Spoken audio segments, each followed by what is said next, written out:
گوجری زبان میں اپڈیٹ سنیے۔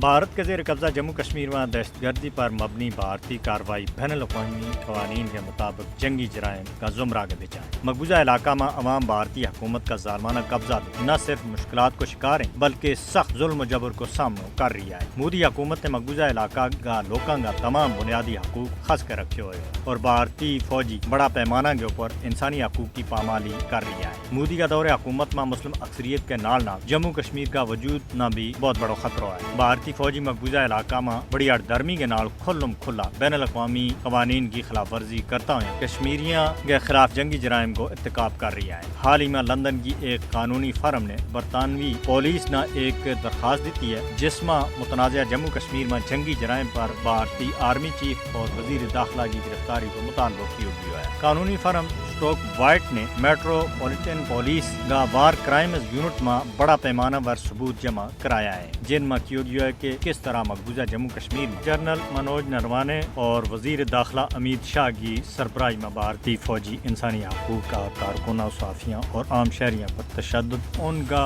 اغوا اور قتل کا ذمہ دار ہے۔ قانونی فرم کی رپورٹ میں 2020 اور 2021 کے بچکار لی گئی 2000 سے زیادہ شہادتوں پر مبنی ہے۔ رپورٹ میں 8 نامعلوم سینئر بھارتی فوجی افسران پر مقبوضہ کشمیر میں جنگی جرائم اور تشدد میں وہ براہ راست ملوث ہونے کو الزام دیے۔ رپورٹ میں کیا گیا ہے کہ اس گل پر یقین کرنے کی مضبوط وجہ ہے کہ بھارتی حکام جموں کشمیر میں شہریوں کے خلاف جنگی جرائم اور تشدد کر رہی ہے۔ مودی حکومت نے مقبوضہ جموں کشمیر میں انسانیت کے خلاف جرائم پر جواب دہ بنانا چاہیے۔ اقوام متحدہ نے متنازع علاقہ میں بین الاقوامی قوانین کی خلاف ورزی کرنے پر بھارت پر پابندی لانی چاہیے۔ دنیا نے خاموش تماشائی بننے کے بجائے مودی اور اس کا شدت پسند سنگیوں کے خلاف بین الاقوامی فوجداری عدالت کے بھی کارروائی کرتا ہوا انہوں نے انصاف کا کٹیرا میں آننا چاہیے۔